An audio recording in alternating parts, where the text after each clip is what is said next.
Day 22 of expanding my D&D side hustle until I can quit my job. I'm back on track. Today I went to work and I printed some coins and treasure to fulfill an order, and I did some voice acting.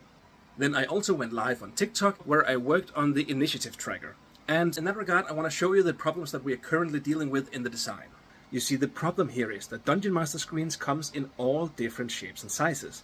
My Dungeon Master screen is basically just a cardboard screen with fancy covering on it, and it's only 2.5 millimeters thick. But then I look online, and of course there is an unlimited versions of different Dungeon Master screens.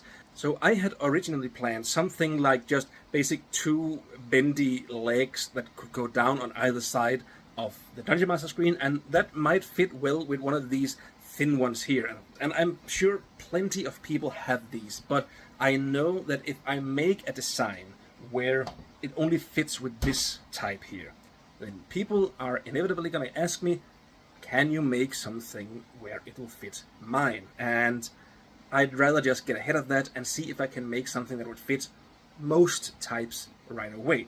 So I was thinking, how can you do that the most simple way?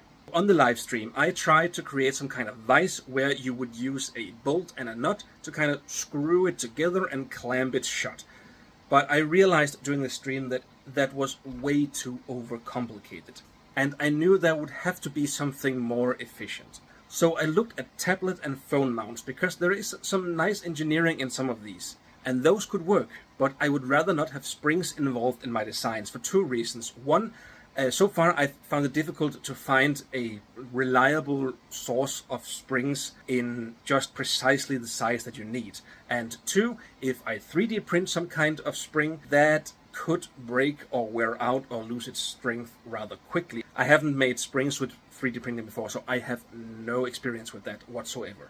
So again, I thought something must exist that can already do what I need. And then I looked up and I saw it. My webcam has exactly what I need. It's gravity-based, there's only 3 hinges, and it's very intuitive and quick to use. It can even find purchase on some very wide and unusual surfaces. I really think that we're onto something here, and I'm excited to see where it leads. So be sure to stay tuned, and I'll see you tomorrow for day 23.